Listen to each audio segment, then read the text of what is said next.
I know. Oh God. Good evening, everyone. Apologize for that. I realized I was on mute. I've just said that we've got some games we'll talk about today, including some early game today between Norwich against Middlesbrough. Again, Liam Manning's returned to the dugout for the first time for Bristol City against Leeds United. And we'll talk about a thrilling 7-6 goal thriller at home back between Plymouth and Preston. Jordan, as usual, thank you for both of you to tell me I was on mic of muted. It's Annie and Michael. Good evening, gentlemen. You had me scared for a second.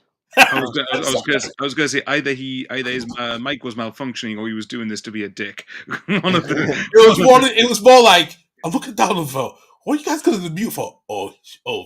Yeah, hang on. Yeah. So basically, other viewers just kind of. Oh no, I'm not going for that again.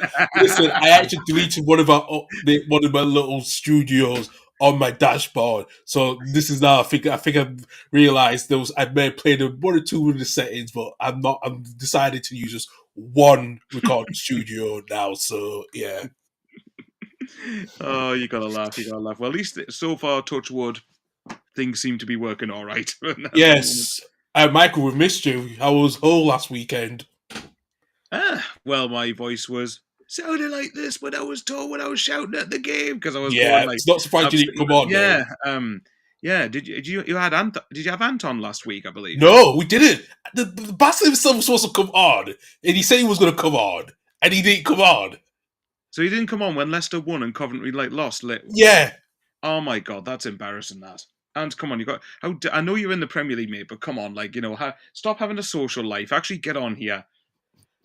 I know. I was a bit annoyed with that, and I was a bit surprised. Like, he promised he was going to come on. He promised, right? Yeah. And then he just abandons us. I hope you're happy, mate, whatever you're doing. Better be worth it. Hey, me and he enjoyed it. We were waiting for like a good few minutes, weren't we, Annie, last week for him, weren't we? And we messaged him, never even respond. That's so Ant, isn't it? Typical Ant style. Oh, yeah, that's disgraceful. That boy's got social life, and now he doesn't want to come up because, Leicester lost on Friday. That was such a. He was funny as hell when I saw that result. I mean, to be fair, it could be worse. They could have lost to Coventry because he keeps claiming that Forest are like their main sort of. I know, but I am convinced it's Coventry City now. He's not having it any otherwise. He barely mentions Forest. I know. Yeah, that's true. He barely mentions Forest, but he mentioned Steve Cooper in our group chat saying that he doesn't have time. Like, so you now not backing him then in all this time when you be what God about it. And just to cap it off, and Coventry came from 2-0 down to win 3-2, and he goes, "I hate football." Yeah. Which made me laugh hysterically, I'm not going to lie. God's sake, man. Bloody hell, yeah. I'm not surprised at that. And actually, do you know what? If he does watch it, rub it, we're just going to rub it in. We'll just start with Coventry beating Luton. 3-2.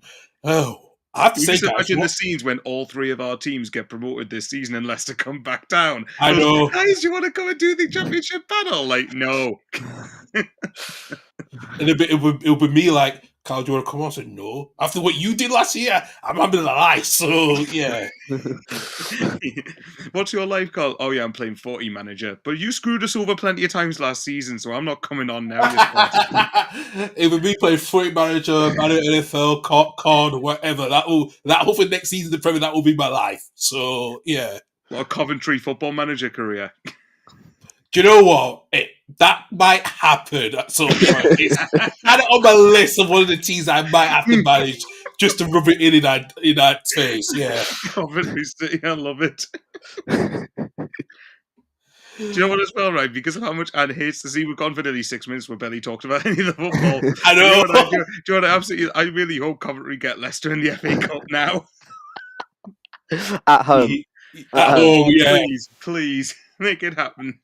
I definitely agree with that one. Yeah, but let's go to the game. Let's kick off. I can't believe Luton were 2-0 up by half time. And I conceded a late winner. We can't think of Ant, can we? No, we can't. I know. Because I thought to myself, he promised us, and now I'm just going to rub it in now, just for, to hell with this. We just start with commentary since he's, Coventry are back. Put that as a headline. Coventry City are going to the Premier League. Coventry are back. Leicester are down. Oh, God. Love your hand. I don't have a problem with Leicester, but he's just funny. Yeah. Sorry, Annie, go on. Am I talking about the game? Yeah, talk about the game. Didn't watch it because I was too busy getting. We all were busy. Both of us were busy watching the game. You want me to talk about it for a bit then? Because I did see a little bit of it. Go on. Well, okay. Well, I mean, I didn't see the full of the game, but obviously I've seen the highlights back. Actually, I thought because I was walking to the stadium, obviously, for our game, because obviously you guys were in the early kickoff as well, weren't you? Yeah. So I heard Luton were 2-0 up, and I thought, Luton have probably dominated. They probably played as well as they did, because they played really well against us the other night. I thought, they probably dominated. And then when I look at what the highlights back, it was like, oh, no, actually, Coventry have been the superior of the two teams, and actually it was against the run of play, and Luton's 2 goals, I mean, one was a penalty, but the 2 goals they scored were their only 2 efforts on goal, from what I remember. Yeah. So, but yeah, I mean, fair play from Coventry's point of view. That's an incredible comeback. And we always talk about Coventry's slow starts. I mean, if this is not going to give them any confidence going forward, what is going to give them confidence? Because you've come back from 2-0 down. Yes, okay, you probably didn't deserve to be, but that's a massive test of your character. I think so. I mean, Ellis Sims obviously got them underway. And then I can't remember who scored the second one. I'll be able to tell you in a second. Was the Torp, with a beautiful goal, by the way, on the edge of the box. Really, really good. Obviously, Holmes gets himself stupidly sent off for Luton, but then Hadji Wright scores an absolutely goal of the weekend when a tap in from like 1 yard.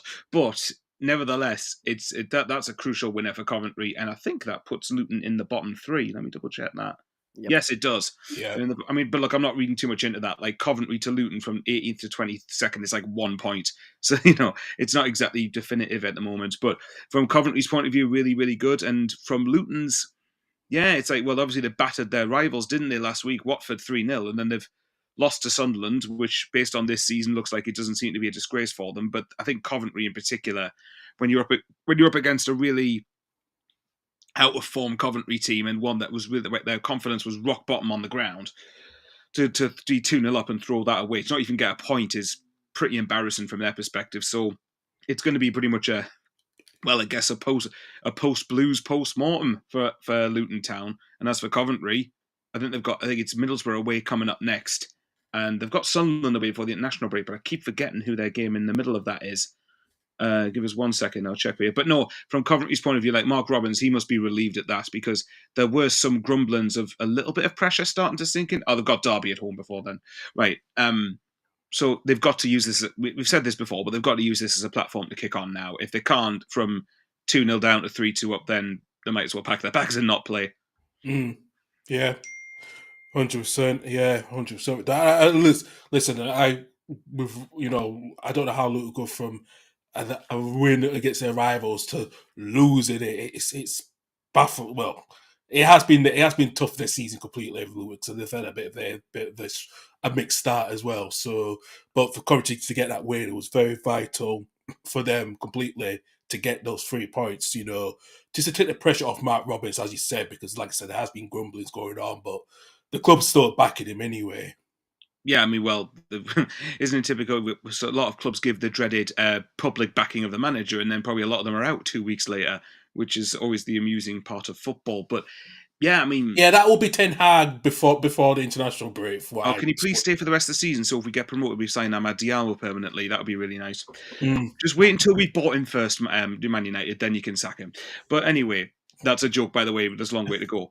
But all things considered, yeah, like from Coventry's, as I said, I mean, what they lost at Preston last week, which was apparently they haven't beaten them in like 22 attempts or something stupid like that, or whatever it is, or 28 attempts, which is mad. That's stupid, really. And obviously they drew at QPR midweek, so that point at QPR doesn't look quite as bad in hindsight now. Now you've won at the weekend. Obviously the games coming up are pretty tricky ones on paper, although Derby at home, you'd expect them to probably win that game. Although I think Derby haven't won away from home yet, actually, so that could be quite interesting. Yeah, they haven't. Still haven't. Yeah, I didn't think they had. from Luton, this is weird, right? Because for the bits I watched, Luton were very toothless. And I'll talk on the game they played against Sunderland on Wednesday, because Luton battered us for a lot of that game. Like, it was a game where they basically suffocated you and pressed you and compressed you in I a was tight pitch. surprised. I was really surprised. I'm not. Funny enough, I kind of wasn't. I was expecting that, maybe not that extent, but I was expecting that sort of physical sort of game. But the point is, they were on the end of a decision that shouldn't have gone against them, in my opinion, with the offside goal right at the end of the first half, unless Jordan Clark is the one jumping for it. But I'm sure everyone's gone over that at this point. But the point is, I was just astonished for yesterday's result, how well they played on Wednesday. And I just wonder, and like I've said many times, and I've made this point a few times, this is the first season with Luton for ages where there's actual genuine expectation on them. And at the minute, I mean, maybe I'm looking too much into it, but it doesn't seem they're able to cope with it very much. Yeah. But, time will tell. I mean, look, I think Luton will be fine. I don't see them in any danger of getting relegated, but I think with Luton, you'd have hoped for a bit more, really. Yeah, well, hopefully for Luton's sake, it's they got, like I said, the expectations huge on them now, especially, and it was the first game these two teams have played since the playoff final, which is very yeah. No, I remember that. Yeah, that was like a penalty shootout it went to, didn't it? It was, yeah. Well, Luton's next game's West Brom at home on Friday night, so West Brom haven't won for a few games, have they? So Luton can go the typical, oh no, here we go, it's going to be against us. But at Kenilworth, I think Kenilworth Road's a trickier place to go than what the league table suggests. So I'll be keen to see how they bounce back on Friday. I hope we'll see. We'll see. Annie, coming to you, Sheffield Wednesday coming back from 1-0 down to win 2-1 at Portsmouth. Goals from Josh Windass and Michael Smith scoring against his old club. A good result. I know Portsmouth have been, getting that win last weekend. They did suffer a setback during the midweek, and also on Friday night. Can I just quickly say before Annie talks? Talk about that Michael Smith goal, by the way. Oh God! What a strike that is! Yeah, the game itself. So I watched it on Sky, and if you haven't, well, if you're watching this, I'd recommend 4-0 written all over it as a Pompey channel. Absolutely, he's very good. He is very good. Really good at dissecting stuff from like a not unbiased perspective, very partial in what they do. So I highly recommend them. They kind of mentioned the fact that Pompey sat off quite a lot after they got the goal and only really had about a 20-minute spell in the game, and I completely agree with that because it felt like, you're at Fratton Park, it's Friday night, one at QPR, okay, very disappointing at Cardiff where it was very flat and it was very toxic, but, it's a chance to put it right at home, and they just didn't start the game very well, had a good spell, Conor Ogilvie scored, and then after that half-time, you're kind of going, right, can they kick on? Can they maybe get another one and then see the game out? Never really happened for Pompey. They allowed Sheffield Wednesday in the second half to have complete control of the game, and it just felt like Sheffield Wednesday was superior in so many more departments than Pompey, and that's really concerning because it's not like, no disrespect to Sheffield Wednesday, it's not like Pompey are playing, Burnley or Leeds or Sheffield United, then it's Sheffield Wednesday are a good side, but they won't be in the top 6 probably come the end of the season. So it's incredibly worrying, I'd say, for Pompey that they've been competed at home against a side who will be kind of mid-table. The first goal from Windass comes after just a series of pressure and just set pieces and crosses into the box, and felt like Michael Smith was going to do something every time he had the ball in the box. Windass was a threat, and Windass scores from there. And the second goal is just utter filth because for the first time in the second half, it felt like Pompey had a bit of a grip in the game. They had a corner which was cleared, and then went back to Beadle. Beadle then cleared it to Akinfenwa on the left-hand side. 99 out of 100 championship defenders just boot that down the line.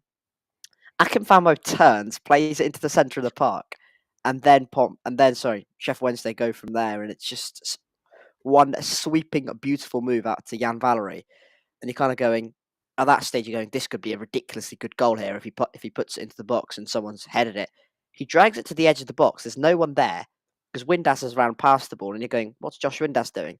And then from the edge of your screen, you're seeing Michael Smith run onto it, and then hits the most beautiful strike. And if you see the angle like directly on, it swerves like from outside of the post and then back in. Jordan Archer has no chance. They're the best type of finishers, aren't they? You know, ones where it looks like it's going wide, but the swerve takes it just past the keeper because then it just completely blindsides him and you can't see it, can you? No. So it's ridiculously good finish. Couldn't be more accurately hit. And you wouldn't expect, very accurate, wouldn't expect Michael Smith to do that as well. All respect to Michael Smith, of course. Well, he's a Geordie, so against us probably will, but there you go. But yeah, what a ridiculous hit. And yeah, just probably deserved from a Sheffield Wednesday perspective. They had the better side, and incredibly worrying from a Pompey perspective, who are now officially bottom of the league.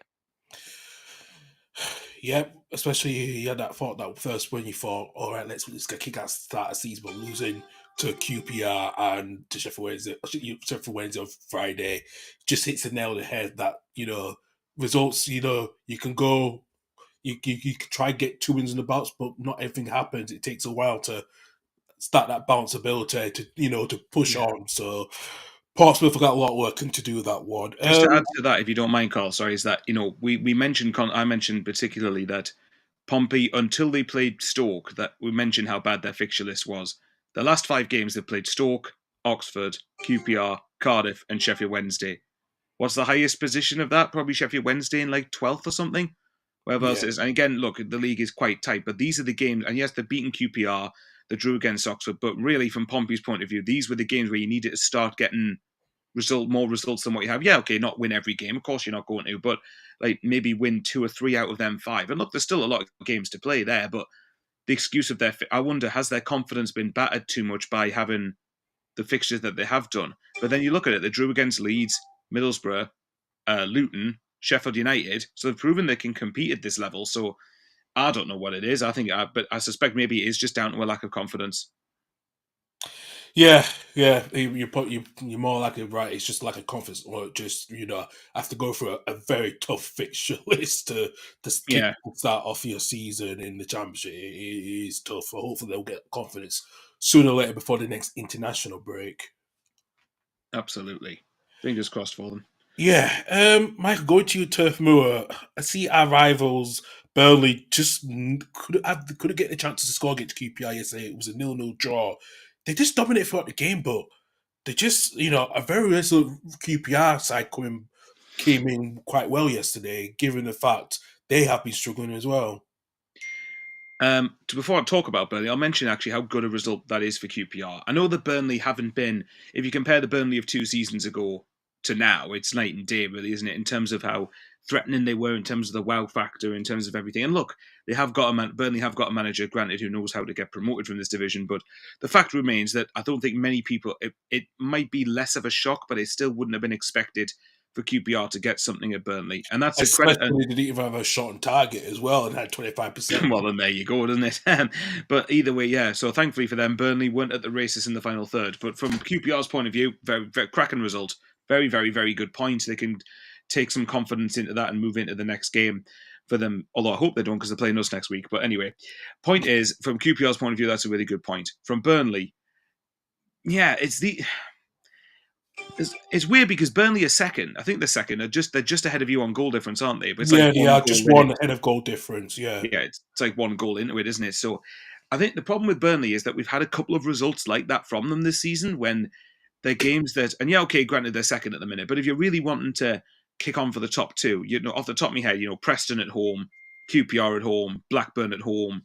Okay, obviously the latter 2 are derbies, but still you're at home. Holloway, yep. Oxford away to a lesser degree. Well, actually, no. Oxford away to a degree, even though they're unbeaten at home. Those are. They've drawn. So it's not like obviously they've only the Sunderland are the only team who have beaten them. So it's not like they're getting overrun in every game. But it's just like, from Burnley, you would be hoping for a bit more, wouldn't you? And I think that even with the turnover they had in the squad in the summer, you'd still. If you look at, Lyle Foster's still there. Jay Rodriguez is still there as well. Like, there's really too much quality for me in that side to not be putting chances away. Zian Fleming, I think it is as well. There's some really good talented options there. So I don't know what.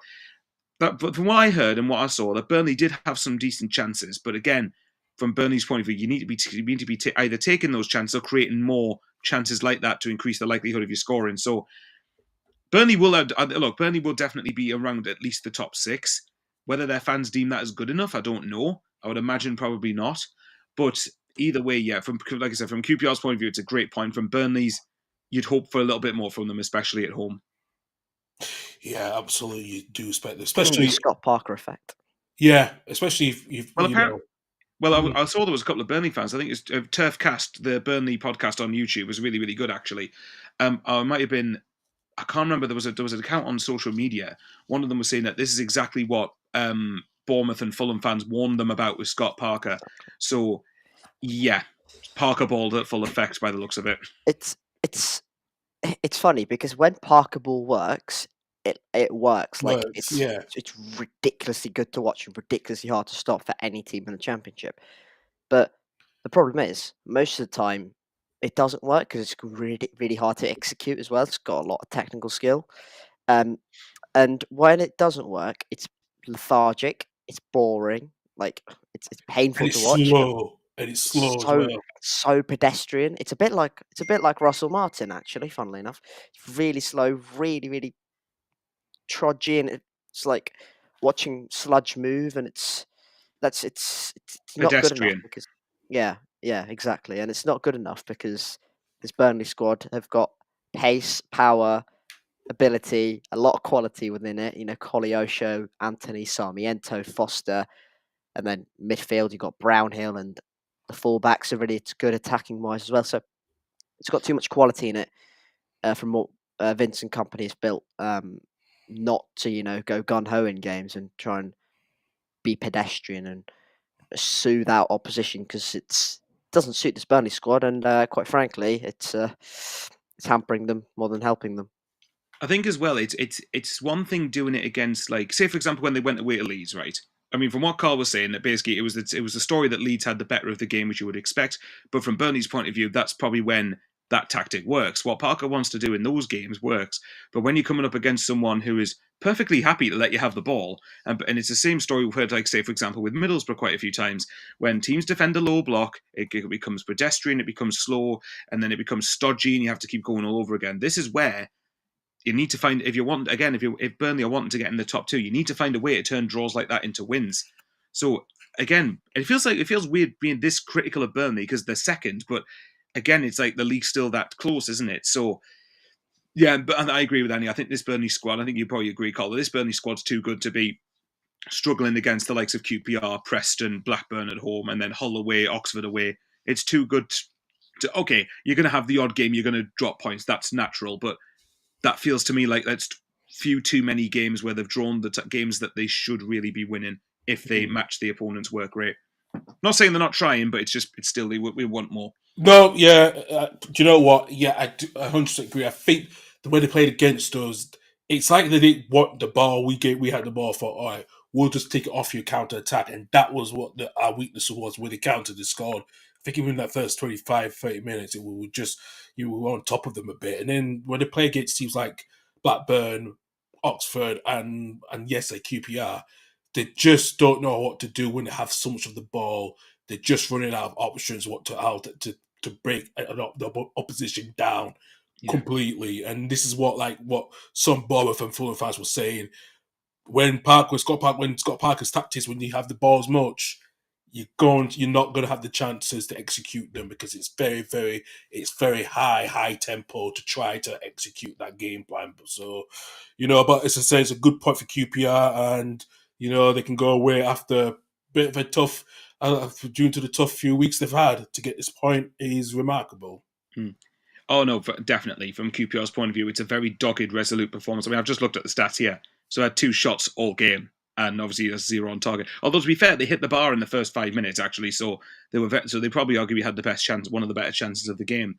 So from QPR's point of view, that's the type of result that will start to build foundations again, and will start to make Cifuentes, because Cifuentes isn't a bad coach overnight. We know this. Like, look at what he did. I mean, he didn't quite do as spectacular a job as Danny Röhl did, but he still did a very solid job in terms of keeping QPR in the Championship. So look, I think QPR, if they use this as a platform to build on, they will improve. Just one last thing to add on the Burnley thing. Just looking at the stats: 22 shots at QPR's goal, 4 on target at home against a team in the bottom 3.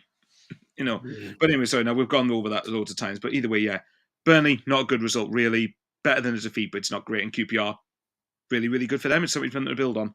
QPR kind of needed that, I think, after the disappointing-ish at home against Coventry. Coventry's struggling, but they're still a good team. So 2 draws in a row. They've only won 1 game all season. They've had 6 draws, which is the second most in the league behind us. So they're still kind of finding their way. They're getting there. They're getting there. They've got a few. They've got a few areas of improvement for sure, but they're slowly getting there, QPR, because there's too much quality to be anywhere near the bottom 3, in my opinion. And Marty Cifuentes is way too good to be anywhere. Take a team like QPR anywhere near the bottom 3 as well. Oh, absolutely. Next week, hopefully they're shite, but after that, yes. But no, just another thing with QPR, it's probably a good thing for them that when you look at the teams down the bottom, so you look at like 21st Plymouth 12 points, Cardiff 12 points, Stoke 12 points, Coventry 12 points, Swansea 13 points, then Preston, Hull, Oxford 14 points. Like, 1 or 2 results like that changes the complexion of the table, doesn't it? So, it's the type of result that should give QPR a bit more self-confidence and belief in games going forward. Yeah, I 100% agree, 100% with that. Because although I think Sunderland, Middlesbrough, and Leeds, the next 3 are very easy. Let's put it that way. I've just seen their fixtures. Oh, yeah, well, But we'll see how it goes in the next 2 weeks at least. So. Well, we will. No, well, announce QPR 5, Sunderland 0, probably. But anyway, moving on. Moving on to Pride Park in a 1-1 draw between Derby and Hull. I have to say, well, for what I'm reading, both teams were going for it in this game. A good draw for both set of teams, or more for Derby's sake? Yeah, Hull are not winning games at the moment, which is disappointing because there's a lot of promise after that Stoke game. And no, didn't they win 3 in a row or something? It was like Stoke, QPR, and Cardiff they beat in a row, I think. Yeah, it was 3 in a row. Because then they got humped at Norwich. Then obviously we beat them last Sunday. But to be fair to them, they got a draw against Burnley in midweek, which is a good result for them. So yes, so like 2 draws really. Yeah, so it's a bit disappointing, but yeah, good for Derby. They're scoring from literally every set play they get. It is ludicrous. They've scored 9 goals from set pieces in 12 games. That's Paul Warnball. And the person who got the goal, Dejan Brown. If you look at him, he doesn't look that tall. My eyes might be deceiving me, but he doesn't look that tall. So it's a good header. It's a very, really good header. But yeah, Xavier Simmons gets a lovely goal from the edge of the box in this one. Hull getting Derby away is a tough place to go. It'll be a really good, tough place to go this season. We found out in quite a wonderful way. It'll be really tough place to go. So not a bad point for Hull, but considering they're 1-0 up and considering they're a possession-based team, and possession-based teams, if you're good at it, you will try and reduce the momentum opposition have in games. So a little bit of a disappointing one for Hull, but a point away from home, especially a team who've shown real promise at Pride Park, is not the worst result in the world. No, not the worst result in the world for Derby, but I think for Hull, especially to win 3 on the bats before they lost the last 2 games, just set them back a little bit. And I have to say, a good first goal for Brown as well, his first senior goal as well for in his English football career as well. Where to go to next? I'm gonna go, before we get into the other results, I'm gonna go to Swansea.com Stadium. Millwall winning late on, Michael, 1-0 away from home. I know that's the first away win of the season. Was it Millwall's first away win? Oh well, to be fair then, what a way to win it then, isn't it? Because it came in stoppage time, didn't it? And it kind of came from Swansea trying to sort of be a bit clever about from the back, but which is the advantage that if you're going to set up against a team that likes to keep the ball, then you press them, don't you, to a degree. From and again, from the highlights, what I did see, Swansea missed some very good chances in this game, actually, to get themselves in front well before Millwall even had a sniff at their goal. Vipotnik, wasn't it? 2 big chances. Yeah, he did. I remember seeing both of those. So, yeah, from Swansea, I mean, the encouraging thing from Swansea's point of view is that, and it's a cliche really, but you'd rather be creating chances and missing them than not creating them at all, because the law of averages suggests if you keep creating chances and when you work on improving in the final third, you will get results that way, or you're more likely to, as opposed to getting one chance a game and like winning 1-0 every time, because that's not sustainable. So I'm not too worried for Swansea going forward. From Millwall's point of view, it's pretty much what Neil Harris is about, isn't it? Really, having a relatively strong home form, making the Den a pretty difficult place for teams to go, and nicking results he was good at doing it last season to keep Millwall up. And I think this is why I think Millwall are only 3 points off the playoffs looking at the table. So yeah, I think Harris is doing a really, really good job this time around. And obviously for travelling Millwall fans, I'm sure there's nothing better, especially when you go away from home and your team wins in the last minute. So that's something that they won't forget. And yeah, for Millwall, for Neil Harris, very, very steady, solid job. Swansea, yeah, okay, disappointing to lose after the chances they missed, but again, I'm not too concerned about them. As Annie said before, Luke Williams will be a good enough head coach to be able to start to sort of iron out the kinks in this side, and I think both teams will be all right.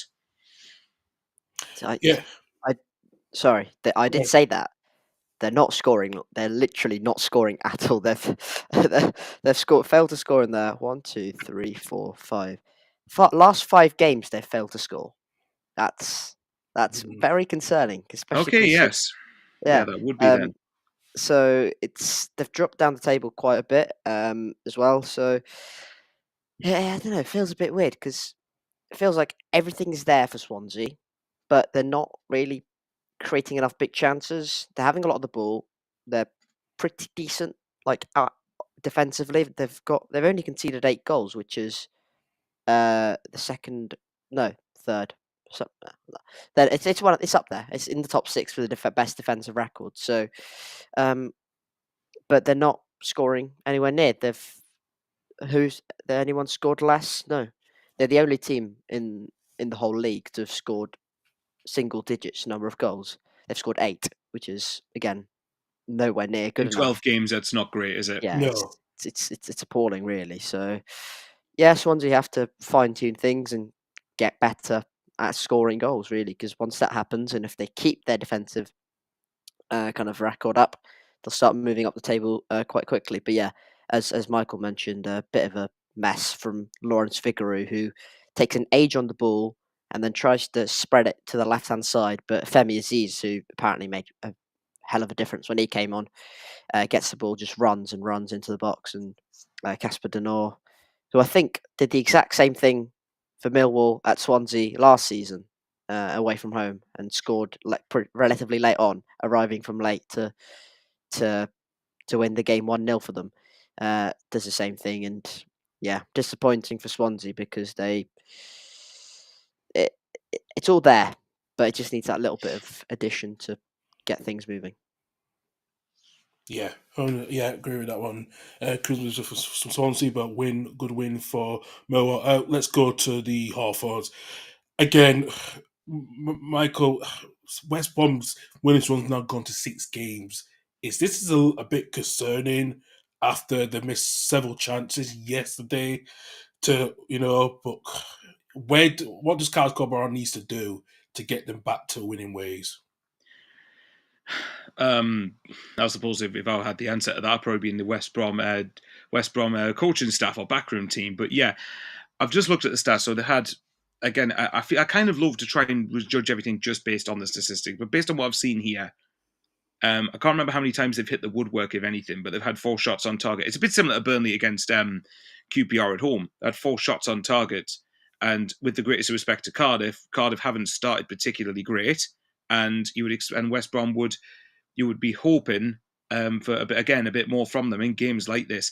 I suppose when you look at the games they've had recently, I mean, look, it's like Andy was talking about, obviously, the defensive record. Defensive record for West Brom has been pretty decent, actually. If you look at, even in the winless run, okay, if you look at the games they've had this season, so I'm trying to get them up. So they've kept clean sheet against Leeds, clean sheet against Swansea. Bloody hell. Forgotten the wrong one there. Clean sheet against Plymouth, clean sheet against Pompey, and even in the winless run, they've kept like clean sheets in 3 of their last 4 games, and they've drawn 4 in a row. The problem is that again, equally, they've only scored 1 in 5. So we're talking about Swansea. Yes, okay, West Brom I think have a bit more to go off in terms of goals, but is it starting to look like if Josh Madger doesn't score, West Brom are struggling to score?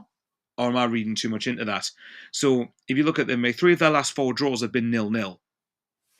So if you look at in the winless run itself, they lost 3-2 to Sheffield Wednesday. Okay, Sheffield Wednesday aren't going to be in the top 6, really. Well, you never know. It's not likely Sheffield are going to be in the top 6, but Hillsborough's not the easiest place to go. So you can, and sometimes those one-off games happen. They lost 1-0 home to Borough, who XG, again, here we go with the XG hipsters. But yeah, Borough, in terms of XG numbers, are actually quite a difficult team to play against. So there's no direct shame in losing that. Then this is when it starts to get a bit concerning. They drew 0-0 at home to Millwall, which again, like I said at the time, Millwall, great result. And likewise for Cardiff, we have to remember that from Cardiff's point of view, they had to dig deep to get something out of that yesterday. Oh, they would have had to have done. So that's really good for Cardiff. I don't think they had a shot on target either. No, I didn't think so. But then you look at Oxford away. That's probably, of all the draws they've had, that's the killer because of the way it happened when they went 1-0 up, and when Grant scored a beautiful goal last week, actually. But then, of course, Dane Scarlett scores in stoppage time. Now, if your Carlos Corberán teams are known for seeing games like that out and being able to get a 1-0 victory there. Then you had a 0-0 at Blackburn. Okay, not the worst result. Blackburn have started pretty well, and it's away from home. So it sounds to me not like a sort of similar story to Burnley, but obviously not quite with the baggage of expectation that Burnley have got, in that when teams come up against them and are willing to sort of sit in and, again, defend in a low block and force West Brom to take the issue, then they might struggle a bit more. Now, I'm not saying Carlos Corberán's obviously a bad manager, because we know he's not. He got West Brom into the playoffs last year in a very, very hard standard at the top of the Championship. That's not to be sniffed at, and competed against Southampton in the first leg of the semi-finals. So obviously there was a bit of upheaval with West Brom in the summer, wasn't there? They had to move players on for FFP or PSR sake. And then a transfer embargo as well, too. Yeah, exactly. So that couldn't have been the easiest thing to manoeuvre. But, I mean, ultimately, from a personal perspective, you're looking at your depth. 2 players they signed that were playing for Barnsley as late as last season, Callum Styles and Devante Cole, which I think says quite a bit. So basically, they sold Thomas Asante and had to replace him with Devante Cole. Now, I know Devante Cole's going to be like a backup option, but I'd rather have Thomas Asante in my squad than Devante Cole, I'm not going to lie, at Championship level.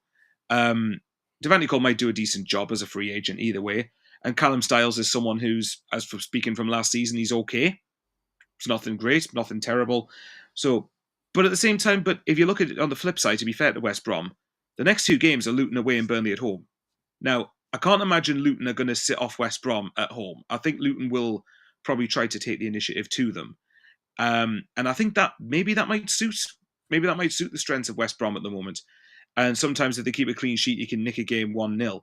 Burnley's going to be we'll talk about West Brom Burnley. That's going to be a cracking game again with 2 teams against each other, isn't it? Because you're going to have 2 teams that maybe probably don't want the ball.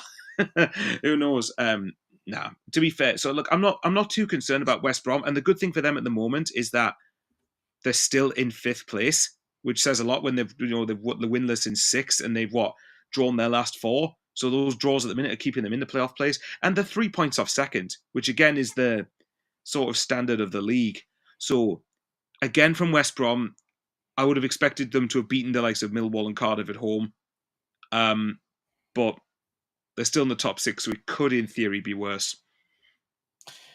Yeah. But they need a win sooner rather than later, obviously, because it's winless in 6, as you said. They do need a win sooner or later. Addy, let's go to our game yesterday. I have to say this was a fair draw between ourselves, but was it good to see Liam Manning back after missing 2 previous games, going back after the death of his son, Theo? It was a very emotional game for all the fans.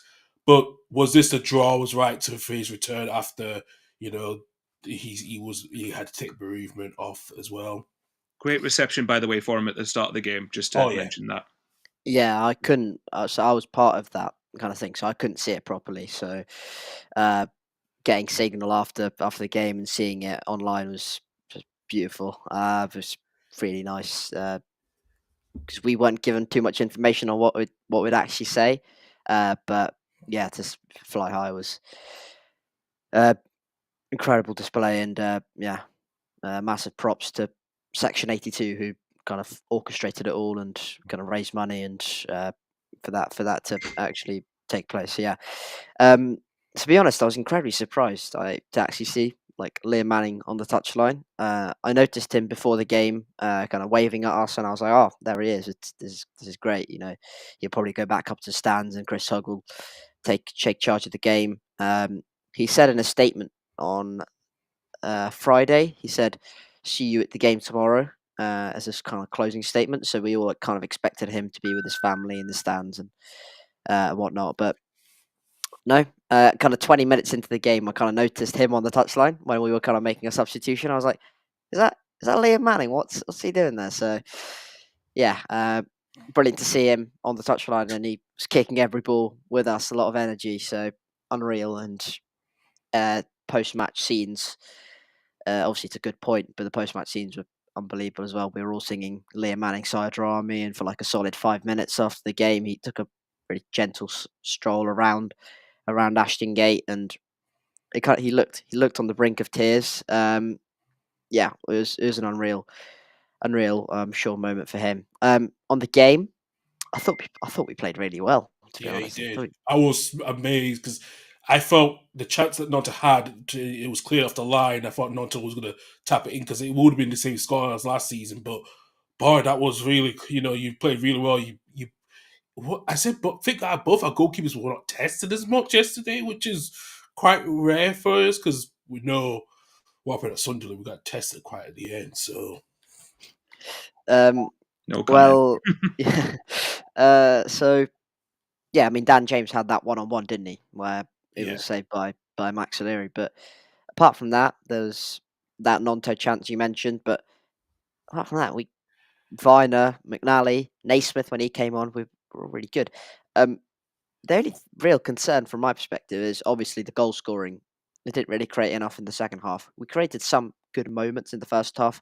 We started the game really well. Hirakawa had a chance from the edge of the box, which was deflected, and from my angle, it was like took a deflection and it looked like it was going to streak into the far post. Didn't yeah, quite it did, yeah. happen.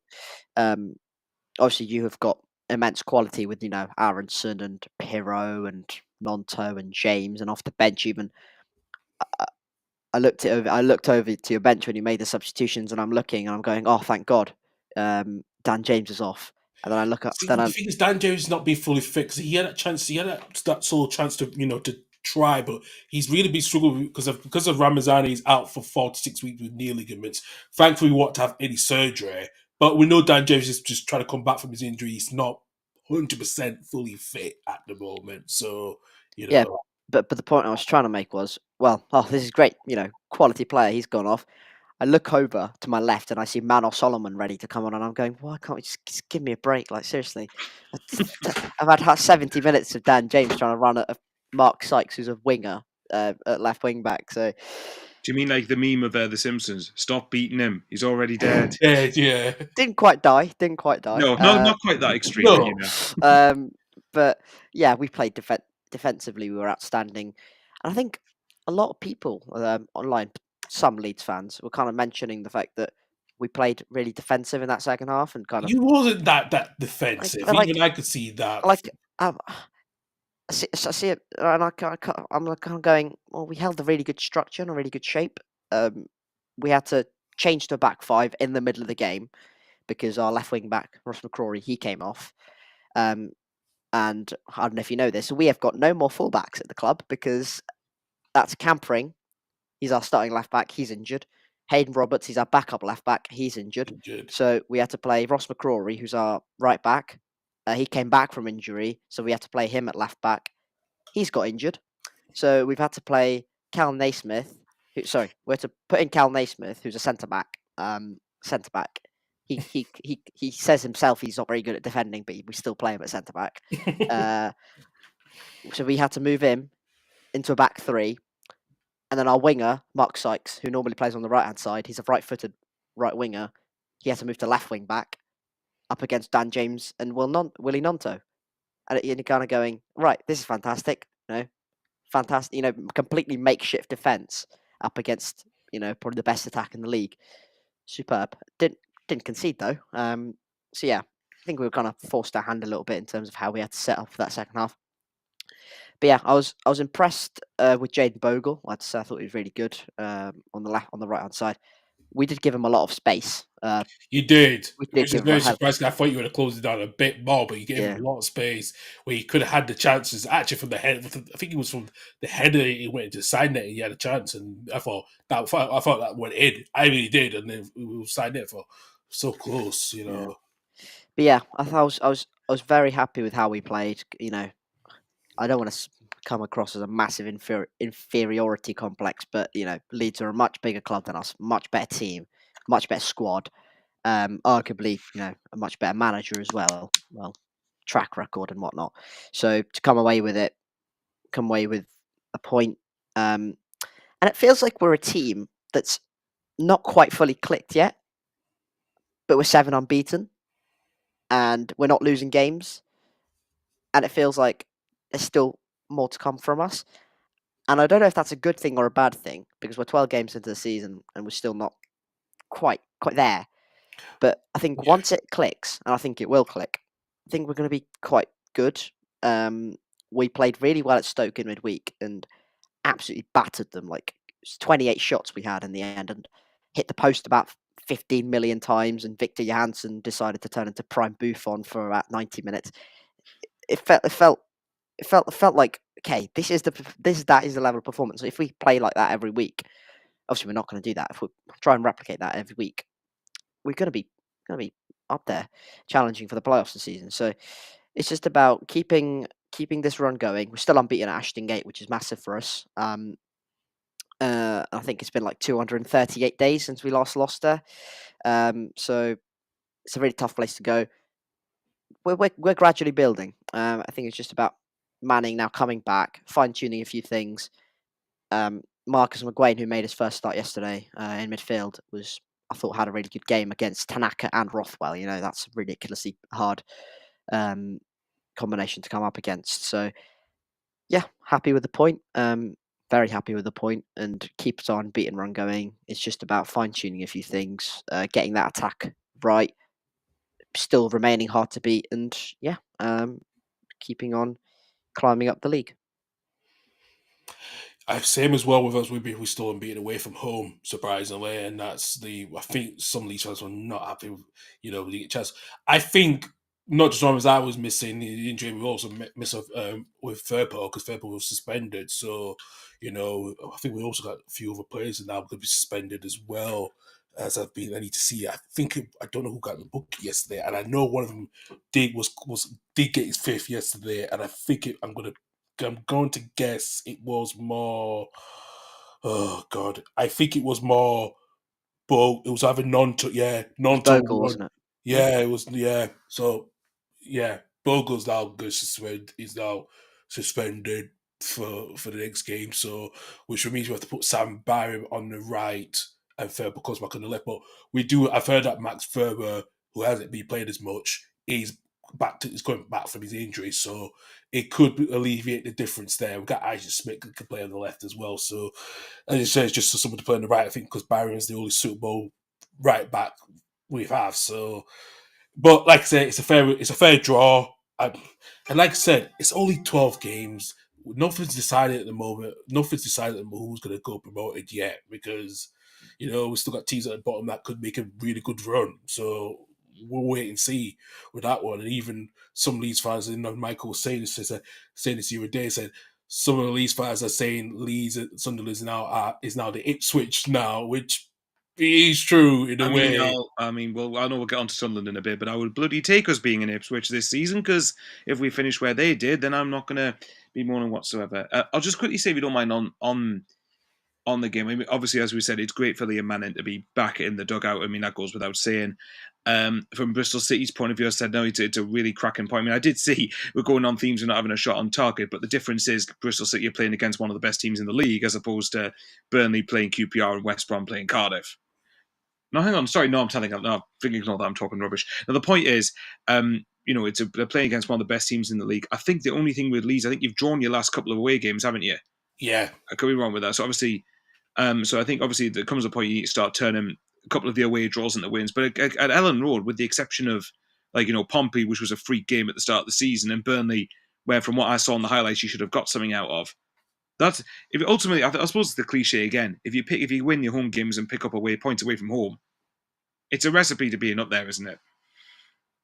Yeah, well, if you're Leeds, you expect to win pretty much every single game, including away games, what the difficult, that's the expectations. But like I said, we would be happy to have a unbeaten home run. But I'm kind of a little bit content with having an unbeaten away run, but we need to turn those draws into wins. So that's what Barker needs to tweak on that one. I think before the next match, we can get some results in. I think, I've got your fixtures. You've got Plymouth at home next week. Yeah. Millwall away the following midweek, and then QPR at home before the international break. Yeah. So there's a good opportunity there, really, on paper, to get at least 7 points, maybe 9. Average is 7 will be good for us because I think the game we will publish is going to be difficult. It's going to be against Millwall, and I think that's the game that we've been decent against Millwall in the last few years. It's just now, especially they can get late because they'll be scoring late winners. Yeah, that's the factor. And the Neil Harris thing, yeah. It felt like you were lacking a little bit with Sam Byram, who's a right-footed player at left back instead of Firpo, because whenever Nonto got on the ball yesterday, he was always looking for kind of an overlap, and Byram was standing off a little bit. Yeah, I know. I was very surprised with that. I thought he could have done 1 or 2 overlaps, but I know he's not going to do it because of his age. I thought he could have done a bit of it, but I thought to myself, why are we not playing Isaac Schmidt, who is a left back, could do exactly what Firpo does, and I think that was a huge missed opportunity for Farke to bring Isaac Schmidt on in the second half to try to bring something into the game, change something in that latter stages towards the game. But as I think he wanted to protect the back four with Sam Byram's experience, so that was probably more vital to try to get a point, because we thought we would be more all right with the front because of Tanaka and Rothwell was attacking, but we did need a bit of overlap on our wings, but we didn't get that yesterday. Yeah, it felt like a lot of the play was forced into the second half. In particular, was forced down the right hand side with Bogle, and he was kind of had the initiative to kind of get forward and attack when really you should have a nice balance. And I'm sure when Junior Firpo comes back, you'll be fine in terms of that. But yeah, I felt like we did quite well to kind of nullify them. Your right hand side, so your left hand side as well. So yeah, I agree with you completely. It's a fair point, and both teams, you've got a decent point away from home against a side who've not lost at home all season, and we've got a point against a side who one of the best teams in the league. So I'm very happy with the point. I think we're both fine, and we can leave it just at that. Got a few games left to go. You've got Watford, Blackburn, Plymouth, Preston, Sheffield United, Stoke, and then obviously us. And then Norwich, Middlesbrough, yeah. Yeah, the other balmy cracker. So right, let's go to one of the crackers then. Yesterday, Preston were 2-0 at half time, and then Plymouth getting the equaliser in the 92nd minute through Morgan Whittaker to draw 3-3. What a game was this, guys! I was, Plymouth could have just lost that game after the collapse they had. Well, goal from Sam Greenwood, and then Fakir Jensen scored in the 48th minute by half time, and Potts scored in the 48th at the second half. But what a turnaround from 3-0 down to get, and even Andre Gray, who has not been playing in England for quite a while, he come back with it scoring in the 82th minute. Yeah, if you're Plymouth, you're elated. If you're Preston, you're probably depressed after that. I mean, how many times does that happen when a team comes back from 3-0 down? I mean, I know it does happen in football, but it's quite a rarity that a team comes back from 3-0 down. I think Wayne Rooney said it himself in his post-match interview that that the performance itself he still wasn't very happy with, but the comeback, obviously, you're not going to moan at that, are you? From that position, from being 3-0 down, you take a point any day of the week. I think my slight concern with Preston is that going to, I mean, I don't think it should dampen their self-belief too much, really, but because under Paul Heckenbottom, well, 3 guesses who they've got next. Who have they got next? I wonder. Well, they've got us next midweek, actually, so we'll see. But, right, under Paul Heckenbottom, they have improved. Preston have definitely improved. And obviously, from their point of view, they've got to make sure this is just a one-off freak sort of occurrence when they're 3-0 up.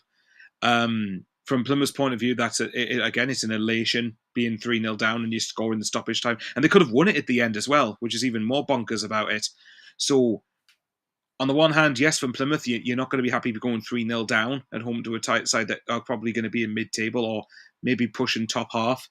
But, at the same time, you're not going to complain at scoring what? They were 3-1 down going at the last 10 minutes, weren't they? So, scoring twice, you're not going to moan at that. And from Preston, well, Annie probably won't hope so, but Paul Heckenbottom, we want them to bounce back in the next game. Is it Ashton Gate or is it Deepdale? It's a Deepdale, where we are terrible, so that'll be good. All right, then. Well, if any Preston fans are watching, just have Annie build your hopes up for next Saturday, then. Oh, God. I think this is the second time in a row Preston have gone ahead and sorry, that's a bad word to use, thrown away a substantial lead. They were 2-0 up against Norwich in midweek, weren't they? And yes, then they were. Yeah. Went and threw that away, and then 3-0 up. You can. That's inexcusable. I don't know. It's away from home. You're up against a side who probably beat down there. Paul Heckingbottom sees that game out. That's not acceptable. And when Plymouth scored their first goal, you just have to see the replies on the Preston North End tweet. You just go, "Oh my God, here we go again." It's just a series of shit. We're going to concede here. They scored the first one with over half an hour to go, didn't they? So there's a lot of time. You go, "Oh crap, we're going to throw this away, aren't we?" Yeah. And good for Plymouth that Andre Gray scored, because he's going to be important for them off the bench this season when Obafemi or a Hardy aren't quite at it. So good point in the end. Somehow they've done it, Plymouth, and they seem to score quite a few late equalisers late decisive goals at Home Park. And Home Park is going to be, again, absolutely massive for them this season, like it was last season. So, yeah, they're going to have to make sure they keep up that record at home, because I do not see them getting. I do not foresee them getting too many points away from home this season. Put it that way. Especially playing the style of football that they are under Wayne Rooney, which is quite expansive and open. So, yeah, a good point in the end for Rooney and Plymouth, but they're going to have to start games a lot better, because they're going to need to win games. Make sure they're not 3-0 down. Yeah. Well, they got us next week, like what Michael says. So the chances are, remember Rooney was in that job when he was last playing. Is that you saying announced Leeds United 0, Plymouth Argyle 2 or something now? No, God no. I remember the last time Rooney was at Ellen Road, a couple of days after he lost his job at Burnley, when we beat the 3-0, and we get sacked in the morning. So yeah. Oh yes, I remember that now. It's funny because before that, Preston had kept 3 clean sheets in a row against, Watford and Burnley in the top 7th and 3rd. And Blackburn was the other one, wasn't it? Yeah, that was where sandwiched in with conceding 3 at Millwall, but we ignore that. Then they kept a clean sheet against Coventry at home, which is never easy as well. So last 2 games, maybe just maybe is a bit of an outlier, and maybe Preston go back to not conceding any goals and keeping clean sheets and winning games. Hopefully they will start that all over again with the clean sheet and beating clean sheet run. I mean, I hope not, but well, me neither. But there you go. Fair point. All respect to Preston, by the way. Just for clarity. Yeah, absolutely. Maybe not for me, because I did Parker Bob when he was at Leeds. He tried to rip the club. He tried to divide the whole club apart, especially under the situation we had. But yeah. Right, go to Carrow Road, another 3-goal filler. I have to say, your former player Andy Toy Conway could have had a hat trick today.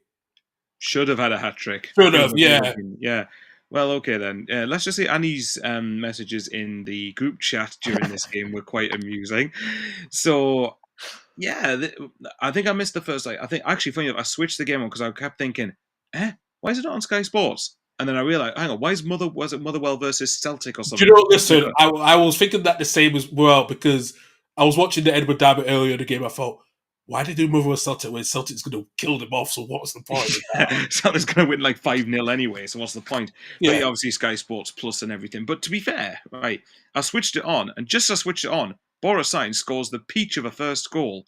And it's probably not even his best goal of the game. That's the frightening thing about how good this player is. But Norwich obviously went 1-0 up, and it was a great start for them. And I think it was, and Borough got level thanks to a interesting George Long. I think it was a mistake or certainly a action that George Long would want to have done better with.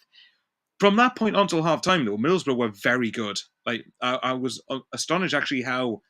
I've said before that I think sometimes people slightly overrate Borough as a team, but if this is what Borough are capable of, I now get why people say that they are quite good, because literally it was wave after wave after wave of an attack. Norwich couldn't get out whatsoever, and Middlesbrough were compressing them and suffocating them in their own half, and probably should have scored even before that they did. Obviously then they did end up taking the lead. Actually, no, sorry, they scored twice in towards the end of the first half, didn't they? So that's going to be. Hang on, they did score at the end of the first half, didn't they? Yeah. Of course they did. Finn Azaz was really good down the left-hand side. I thought he terrorised Norwich's left back, which I can't remember if it was Kevin Fisher who was playing. No, it wasn't Kevin Fisher who was playing there. Callum Doyle, I believe it was, who was playing at left back for Norwich. Still baffles me how he's not a centre-half at this point. But Finn Azaz was getting the better of him. Hello, Doug, mate. How are you doing? Doug. Just noticed. So Finn Azaz was really good. And obviously Tommy Conway, yeah. I would have just asked Annie about Tommy Conway. You say, to be fair, right? Yeah, obviously Middlesbrough 3-1 up at the end of the first half in absolute dreamland, and the commentators made a point about saying how Norwich hadn't lost away from home, and obviously still haven't lost away from home for over a calendar year now. 11 months now. 12 months at this point. Yeah. And when you bear in mind, in that time they played Leeds in the playoffs, they played Southampton, they've played Middlesbrough here, they've played some. Yeah. There you go. Just throw it in there. All right. Yeah, we lost in the last 10 minutes, but we'll ignore that. But yeah, thanks, Josh Sargent. But either way, yeah, Middlesbrough, that would have been a cracking result for them. And weirdly, when they got the penalty near at the start of the second half, you would have thought, right, this is it. They score this. Tommy Conway hat trick. I can rub it in Annie's face in the group chat. Oh crap, he misses. Never mind. This is a little bit awkward. And weirdly, a penalty miss at 3-1 up, you wouldn't think would be a turning point in the game, but it turns out it very much was. It does. If Tasman misses a penalty, it's always a turning point when you're in the lead. Yeah, but maybe when you're 1 goal in front or something. When you're 2 goals in front, I would have expected you to be able to hold out a bit more than that. But to be fair, Boris Sainz. I can't even. Me describing the goal, his second goal doesn't do it justice. Just go and watch it. It is just. I'm going to contradict myself by talking about it, but it was a peach. He basically gets the ball on the left-hand side, runs right into the penalty box, and just leashes a shot that swerves right into the corner. Dieng had no chance of stopping it. It was just that unstoppable. It was a fantastically powerful strike. And from that moment, you're thinking, hang on, this game's been that bonkers that you wouldn't rule out Norwich getting something from the game. And then we get probably one of the most weird equalisers I think I've ever seen in my life, where Norwich get the ball down to the right-hand side, the ball comes across into the box, and then Seny Dieng, I do feel for him a little bit, actually, because it is quite heartbreaking if you're a goalkeeper doing this. But hey, listen, it felt for us for the other week against you lot, so don't you complain. You got an offside goal, my sympathy's limited. Yeah. But to be fair, I do have slightly less sympathy with Meslier because that's like more of an obvious sort. I know, that's the problem. You lot because it's with Leeds, but when it's someone else, like, oh, we'll give Well, let's put it this way. I watched us have Lee Camp and Jason Steele in goal the season we went down from the Championship to League One. Yeah, I know exactly how much I know exactly. I'm not saying Meslier is nowhere near the level of them two. Obviously, he's not that far. Okay, he's all right then. The point is, I know how having a crap goalkeeper can really hinder you. Yeah, so we had for the last one we got relegated for the Premier League. We had some crap goalkeepers after Paul Robinson. So don't you say nothing. We had lost, except for Kasper Agnegan, Kasper Schmeichel. That's probably the 2 best goalkeepers we probably had before Meslier came in. Probably the 2 best goalkeepers. Yeah, fair enough. Rest we will share. Fair enough. But the point is, right, with Dieng, the ball comes across the box. And Dieng, to be fair, he actually does well because it looks like he's going to keep it out. He manages to keep the ball out of the net. But as his outstretched leg is making contact with the ball, it then ricochets off his foot and then bounces in off the crossbar. And it's just like, oh, I mean, and again, it's another example. If you haven't seen the goal, just watch it. Like it's kind of laughable in some way, but it's also like, yeah, as Carl knows from the other week, like, you know, goalkeeping errors, especially ones when goalkeepers get known for stuff like that, it's not particularly nice. And then to be fair, but then obviously Kenny McLean decides he wants to give Borough a helping hand to try and get him to win the game, and gets a pretty silly red card, which was a red. I don't personally for me, so I don't think there's many complaints with that. But from Norwich's point of view, in the end, good point from being 3-1 down and down to 10 men for the last, well, including stoppage time, the last 10 minutes. So it's not the bad thing for them. For Middlesbrough, I can imagine, I think the commentator said it before the game. I think Borough probably wouldn't have snubbed their nose up at a point at Norwich. But again, it's the context, isn't it? When you're leading 3-1, you have a penalty to go 4-1 up. And then that ends up costing you in the end, weirdly. So, but Tommy Conway looked really good, as much as Danny's going to hate me saying that. Although Conway looked really, really encouraging. And Borough, one of the criticisms of Borough is when they tend to have the territory but don't tend to have many chances as much. All right, then I'll make Annie feel better. Like you look at, like, say, Bristol City at home last weekend for Borough, when they had a good number of chances at 0-0. Bristol City score, oh crap, heads drop. You know, that's pretty much what it sounded like to me from listening to the coverage of the game.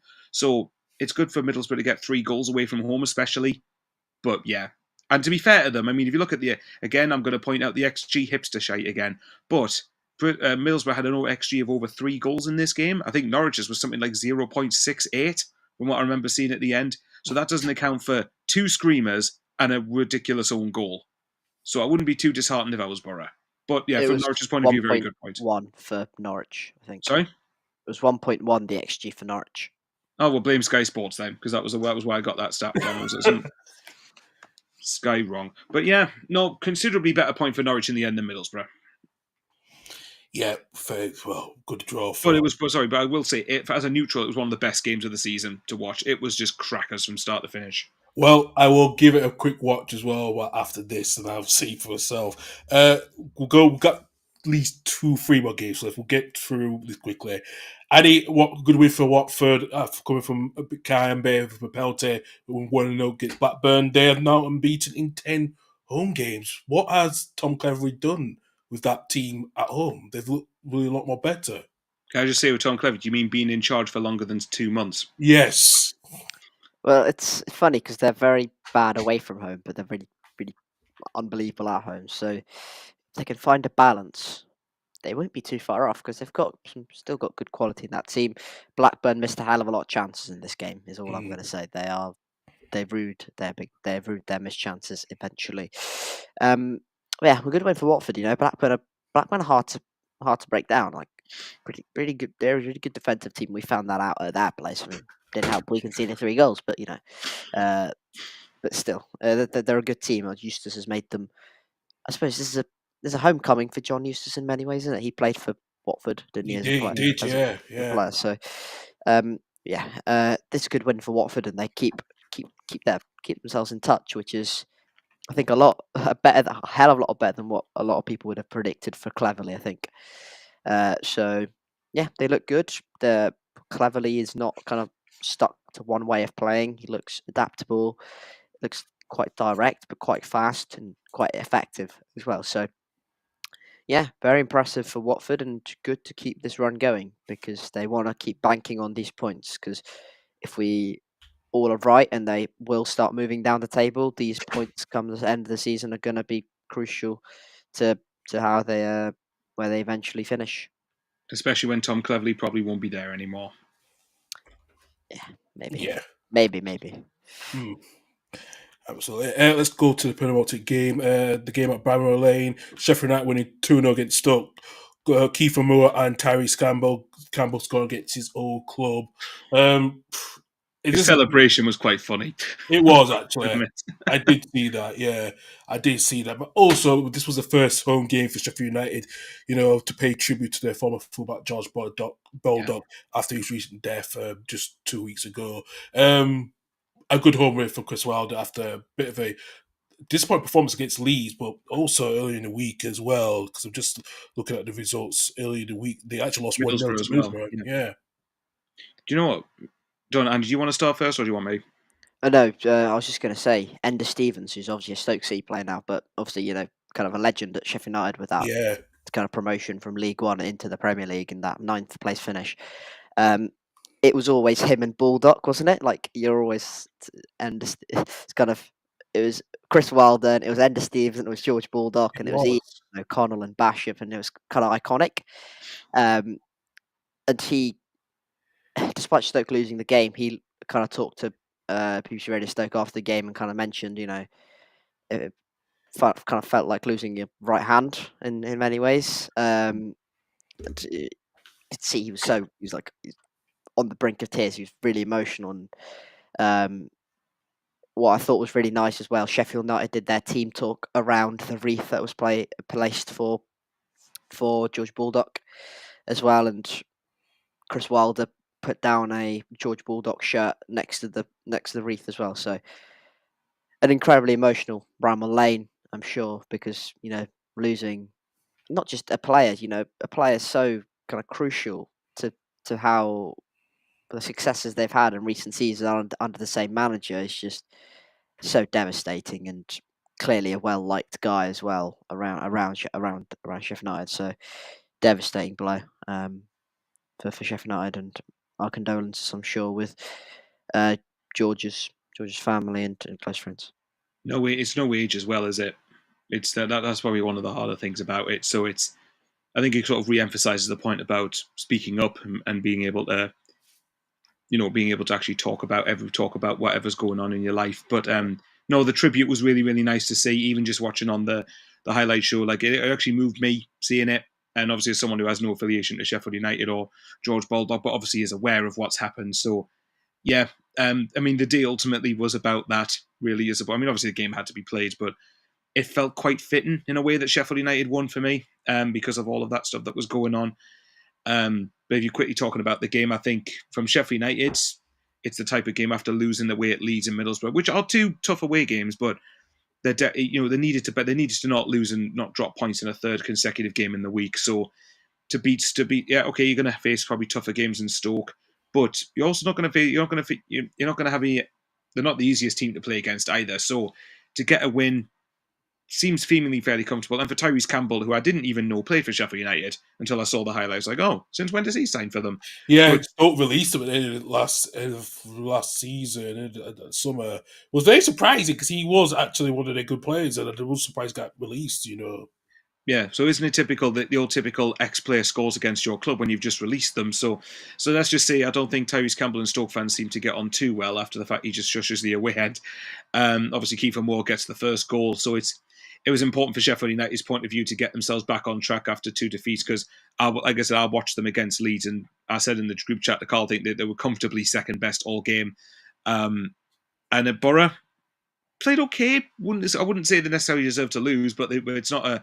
But obviously, it was back-to-back defeats, so it's good for them to get back on track with a victory. And from Stoke, you're going to have easier games than that coming up.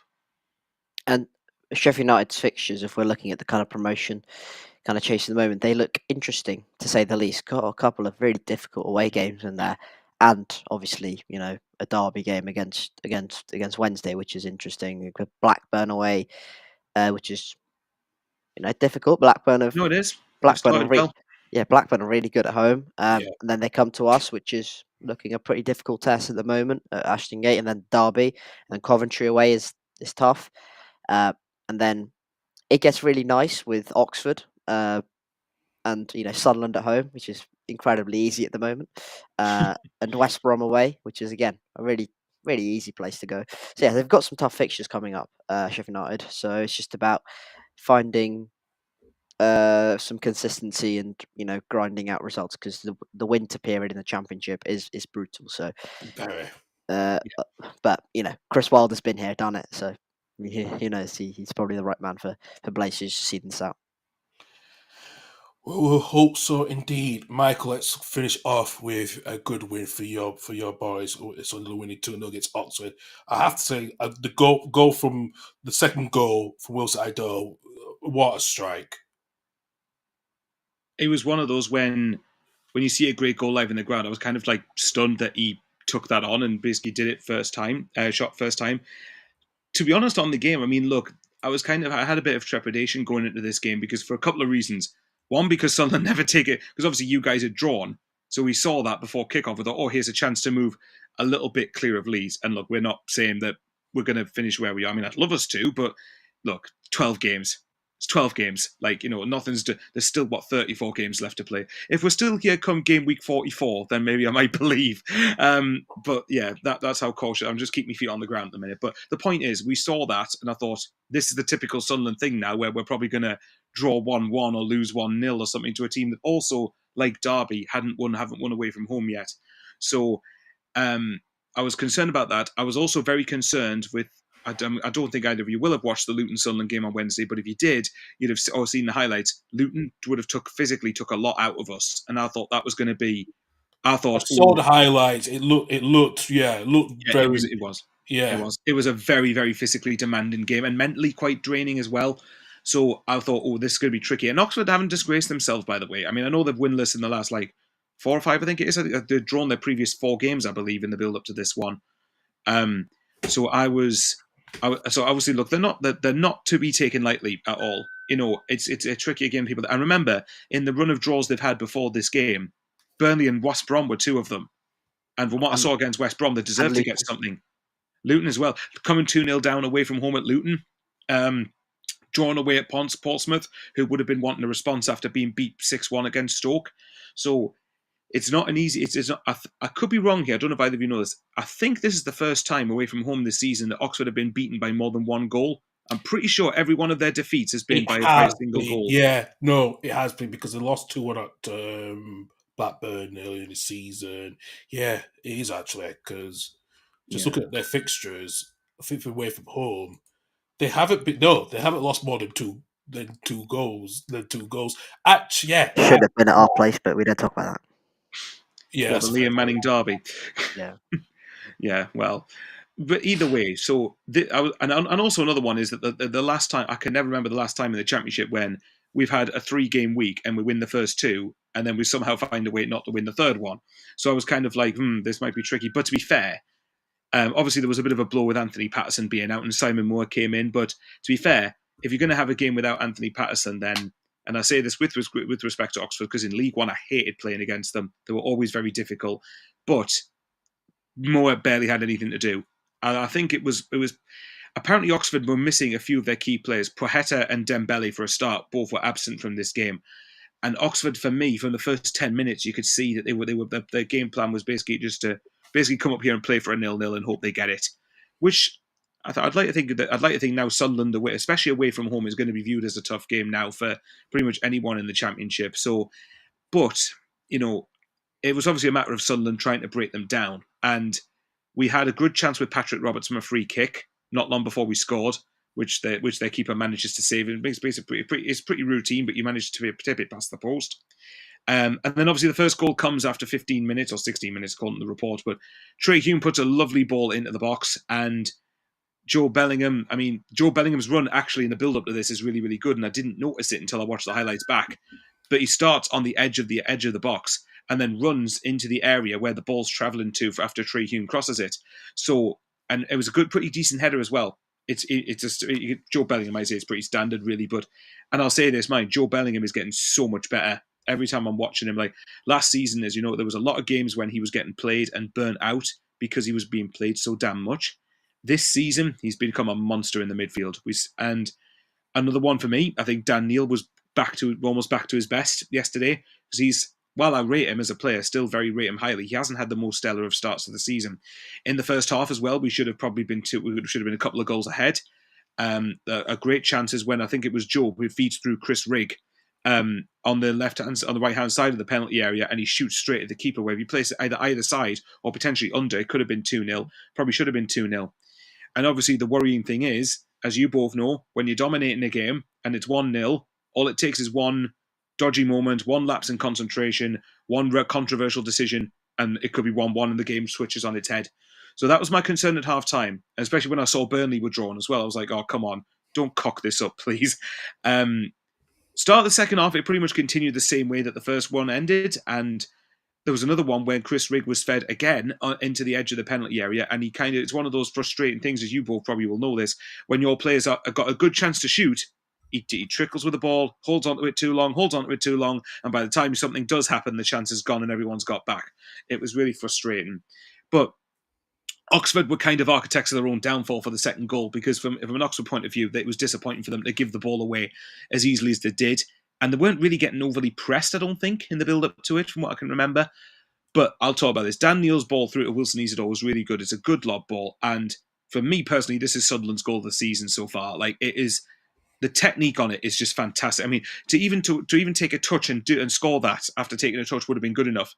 The fact that Wilson Isidore is kind of half diving on the floor and he's got his legs stuck out and it goes and it rasps it right into the bottom corner, and the keeper's just got no chance of stopping that. It's just utterly ridiculous. And to be fair, Wilson Isidore's got 4 goals now in 6 starts, which is very, very encouraging. And Annie in particular will know this off last season. I was crying out constantly, striker, striker, striker. I was constantly saying all the time, we had a good team. We needed someone up front who was a focal point. And not only is Wilson Isidore scoring goals, but he's a bloody bastard for the opposition to play against. And that's what you need. You need someone like that up front.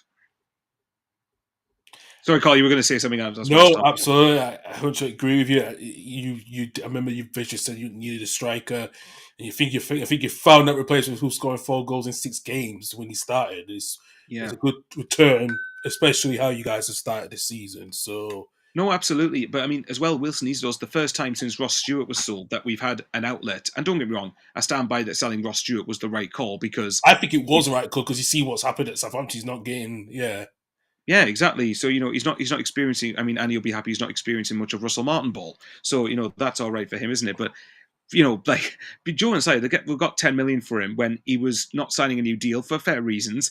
And obviously he's been crooked ever since going to Southampton. He's barely played like 5 first-team games or something for them. Yeah. So, but what it did leave was that since then we had a Ross Stewart-shaped hole where we hadn't had a focal point. And Wilson Isidore is providing that.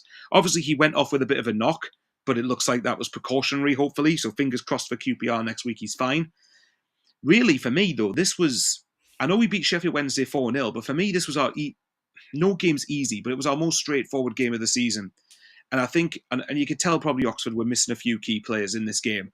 But at least with Sheffield Wednesday, even when we beat them 4-0, Sheffield Wednesday had chances in the game, and probably the score flattered us. We deserved to win that day, but the score flattered us, I think. Whereas this game, I felt if we wanted to get out of first gear, we could have won this by 5 or 6. So ultimately, I think we're the only team in the Championship to have won the 3 games in a sequence in this particular week. And to be fair, for context, we've gone to Hull away, which, yeah, okay, we weren't at our best, but we had to bide our time. And, yeah, okay, thanks to Hull's spectacular routine from set pieces of leaving everybody forward, which is still utterly amazing. Colin Demara is still getting the blame for it, and I can see that. I know, I couldn't believe when they did that, but either way, it took still mental. But Carl, it took a counter. Sorry, didn't we do that? And Nonto went in on Saturday. Yesterday. We put everyone forward, and with last man was George Tanner, and Nonto was 1-on-1 with Dan James, 2-on-1 with Dan James, and Dan James couldn't even pass. Yeah, that was a well. Yeah. I can only imagine what you both would have been like watching that live. But effing and jeffing, put it that way. I was like, what the fuck for passing fucking? But he's on the left. Pass it. I was that. And then he's just going to be shouting, "What the fuck are we leaving everyone forward for, man?" No. I turned to my mate just before that. And went, I saw Sunderland play the other week, and they did exactly the same thing. They conceded from it. Are we sure we want to leave everyone forward? It got spun immediately, and I was like, for fuck's sake. Just a quick question, though, in that game. Did the referee get in the way of them by any chance? Should have done. Should have. Yeah. Yeah, let's just say Hull made a big deal of that. They did get lucky with the Metham handball thing, actually, to be fair, we did. But the point is, like, we managed to win while not being at our best. Luton was they're 3 kind of different games, where I think Hull we just about deserved to win for game management, but we weren't scintillating. Luton, we definitely weren't scintillating, but the type of fixture and the ground it is doesn't facilitate that. And then this game, it was against a team that, while you don't have a God-given right to win, you need to be, if you want them to be finishing at least in the top 6, you need to be winning games like Oxford at home. So it was pretty straightforward in the end. But like I keep on saying, look, I'm not going to lie, looking at the league table does make me quite happy. But again, as I keep on pointing out, we're barely a quarter of the way through the season. We've had teams start well before and then dropped off. I don't think we'll drop off out of the top 6, but top 2 is still a huge ask, I think. But you never know. It's all about, you've just got to make sure you just keep winning and keep getting on a good roll as much as you can do, because the budget Leeds have got, the budget Burnley have got, Sheffield United, I'm not quite as convinced with Wilder, but they've still got the quality there. Like, it's not an... I think we obviously deserve to be there on merit. I think I saw a Leeds fan comment on the Sunderland YouTube page saying, "Oh, Sunderland have got away with murder got away with murder. That's why they're top of the league." I'm like, yes, the last few games possibly. I can maybe admit that. Yeah. Literally, prior to say Leeds, every single game we've won before that we've deserved to win. So whoever said that, shut the fuck up. But anyway, the point, yeah. But no, to be fair, it's a good start, but it's all it is. There's many more twists and turns to come. We will have a wobble at some point.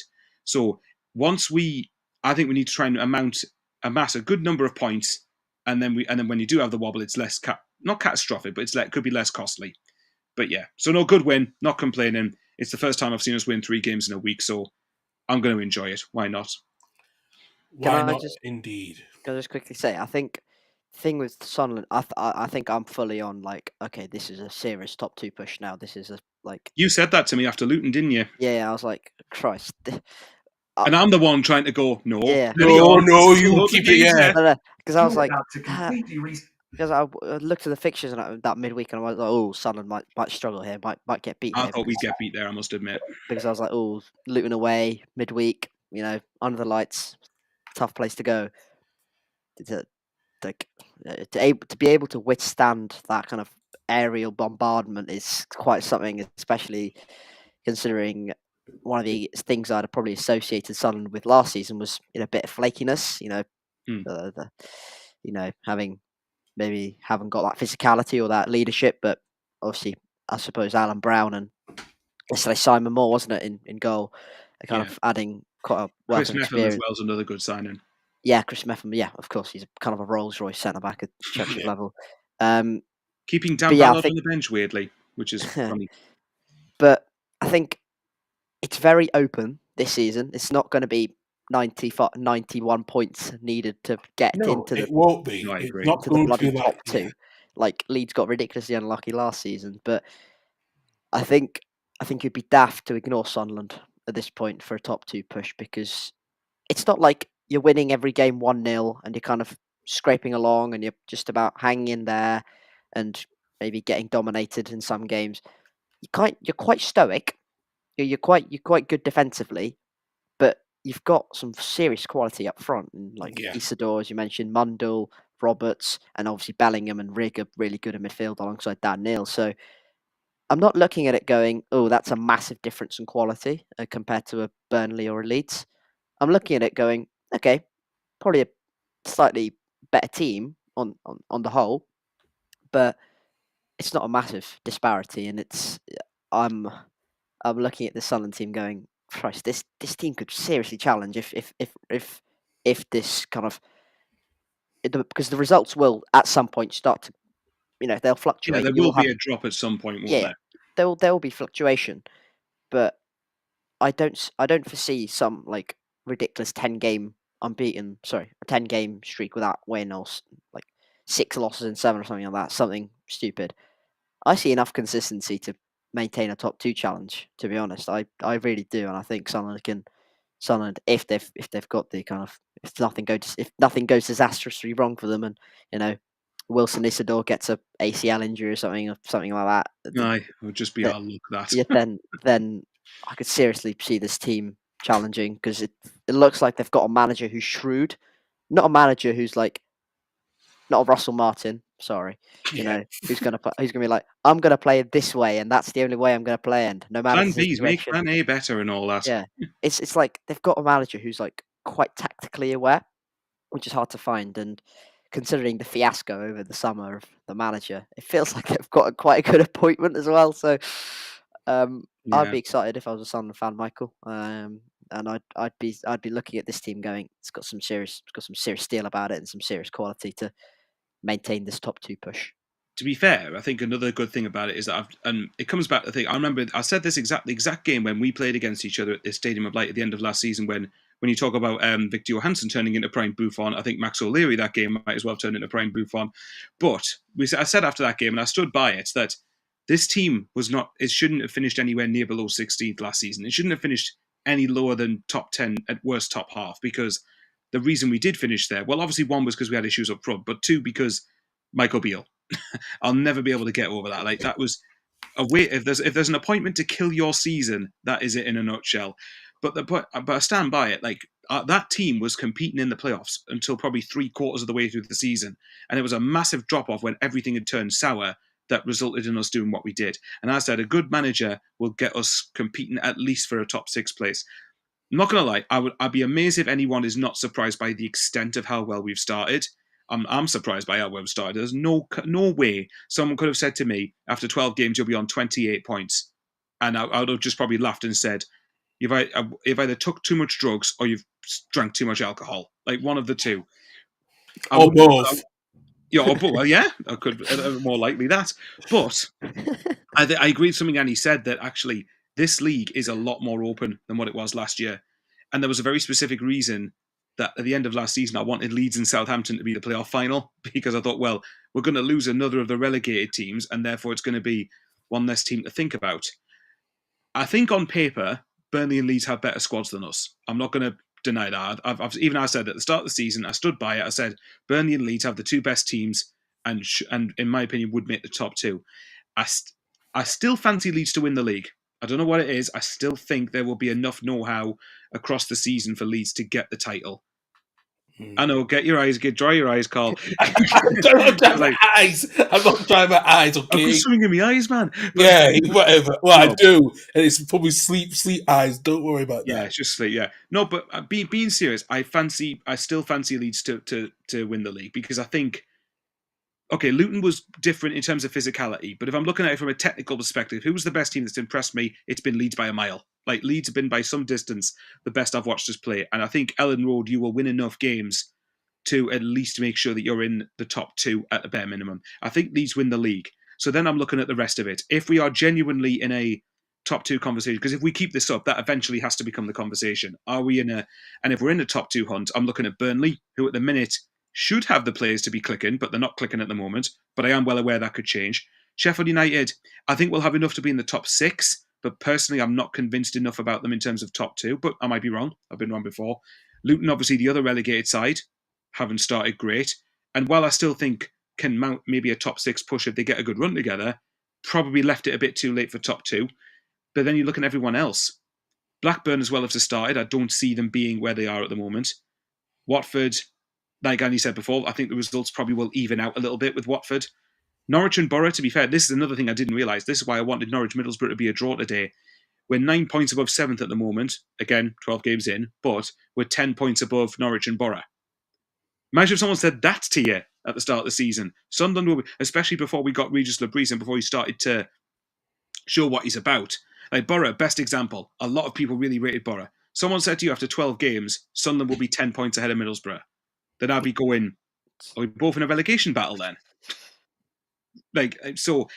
Yeah, I think the big test for me is if we're still going to be there come the January window, even if we're not in the top 2, if we are 2-3 points below it, something like that, then I think you start to think, right, come on, we can take this seriously. There's an opportunity to be had here. So, and I agree. I think that in terms of points tally for top 2, let's say for a second we are there in the conversation.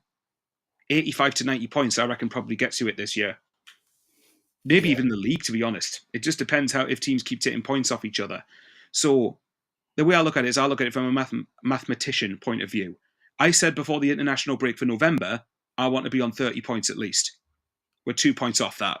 So if, say, we beat QPR next week, we've passed that point already. And bearing in mind, after the international break, we've got to play the likes of West Brom, we've got to play Sheffield United, we've got to play Norwich right before Christmas, which is a hard game. Blackburn, Boxing Day. Obviously, Bristol City, no mean shakes. They always seem to be able to turn up against us. Well, I'm sure you've drawn your last 2 games up here. We haven't beaten you at home, actually, since we've come up. So we'll see about that one. But Millwall away, we've said along how hard a game that is, especially at the Den. So And Coventry, of course, typically they'll start to get into form right before playing us. But there you go. It's just, and even I take a point against Coventry, to be honest. Our record against them is atrocious. So again, it's just about when you lose a game, bounce back. And to be fair to us, we have, when we lost to Plymouth, we bounced back with a win against Borough, which is a really good result. And then when we lost to Watford, we bounced back pretty much with winning 4 of the following 5, I think it is. So yeah, look, like I said, long way to go. But if we can do what Ipswich did last year, if Ipswich can finish second in the standard that it was at the top, then providing we keep this up, why can't we finish top 2? But that doesn't necessarily mean we will. I think with Ipswich, it took it took a long while for neutrals like us to kind of go, holy moly, they're in a top 2 push here. I think it took me until I'd say probably right up until they beat us at their place, like game number 36 or whatever it was, when they got 2 goals in the last 5 minutes to beat us in the 94th minute. I went, they're gonna get in the top 2 here. I was more like, obviously from my perspective, I was going, disappointed to lose that, but I was like, that they're gonna finish in the top 2 here. So yeah, it took quite a long time for a lot of people to realise they're serious about a promotion push. So it's always interesting to see when an underdog, kind of gets in there, and no one expected Sunderland to be in the top 2, apart from Gab Absolutely Sutton. not. Like that bloke's a wizard. But yeah, it's interesting. I'm waiting for someone like a Sky Sports or something to get on it if Sunderland have won their next 5 out of their next 7 games or something, go into the Christmas period like in the top 2. Then I'll be expecting this. Some of the big sporting outlets to finally jump on the bandwagon, whilst we've called it all along. See, the funny thing for me, and I think Annie would probably hate this, but let's say, for example, we did finish top 2. Easter Friday or Good Friday, Bristol City versus Sunderland. Imagine that. Yeah, there you go. Oh no, I don't want to. It's just so depressing from my perspective, because no disrespect, last 5 seasons we've been above Sunderland you've been in League One. Yeah, You've been in League One. We've been pushing for playoffs in the Championship, and then we've seen Ipswich come above us and finish above us. In this time period, we've been in the Championship. Luton, Coventry, Ipswich, Sunderland in the recent years. Even a Blackburn, they've come close to Millwall, have come closer than us to finishing in the top 6. So it's just depressing. We're kind of just there, and then everyone else is kind of slowly coming up from League One, surpassing us one by one, slowly but surely getting into the top 6, whilst we're mid-table, 11th, 10th. But yeah, it's good to see Sunderland in the conversation, because massive club for this division. Them, Leeds, Sheffield United, Sheffield Wednesday. So it'll be interesting to see how you guys cope for the rest up until the Christmas period, because I'd imagine if you're in the top 2 conversation, there'll be investment in January if and backing of Regis Labris, as I'm informed his name is, not Reggie Labrie. Yeah, I made that mistake. I thought it was Labrie as well. But yeah, it'll be interesting to see how this goes on. To be honest, as well, I think. Sorry, I know Carl will want to wrap this up, but I think if you're looking at the start of the season, like I said, I'm not surprised at how well we started. And I think a lot of people forgot how much quality actually is in this team. Like I said before, Dan Ballard's one of the best centre-backs in the league, and he's being kept out by Luke O'Nien and Chris Metham. Now, again, when Metham had signed, I wouldn't have believed that if someone had said that to me. But Metham's been that bloody good. So you got Metham, O'Nien, Ballard, Hume, Sirkin. Sirkin's the big one if he stays fit. Mundell, who I didn't expect to start as well as he had in selling Jack Clark. Patrick Roberts is much more back to his best. Joe Bellingham, Chris Rigg, Dan Neil, Wilson Isidore, Aaron Conley, and obviously we know what's happened with him. So there is quality in this team. Enough to finish above Burnley and Leeds, for example? That's the big question. Time will tell. But again, it's always about... But you're right. I think the thing is we're finding different ways to win while still deserving to win. Well, maybe we didn't deserve to win on Wednesday, but an overall template, most games we've won, we've deserved to win. So, and often you don't have to dominate the ball to control a game, which I think is something that a lot of people don't tend to be able to associate. But you are right. I mean, especially when we sold Jack Clark as well, we don't really have an excuse, because we should have enough of that money to be able to go out and invest. And again, it's not even about going and buying a player for 5 million. If you go out and spend a couple of... What did Ipswich do? Brought in Kiefer Moore, quality loan, and it helped them get promoted. So it's those type of deals that can do it. But I am well aware of how Burnley have got a manager who knows how to get promoted, and obviously Leeds have got the quality. But I'd fancy us now. I think I've seen enough of us to suggest we should be finishing playoffs at least, if this continues, because we need to make sure it's consistency and not get complacent. But, I'm obviously hoping for a little bit more than that. But yeah, and if it makes you feel better, to be fair, in the League One years, I watched Luton come up and overtake us, Coventry do exactly the same thing. I watched Barnsley go up.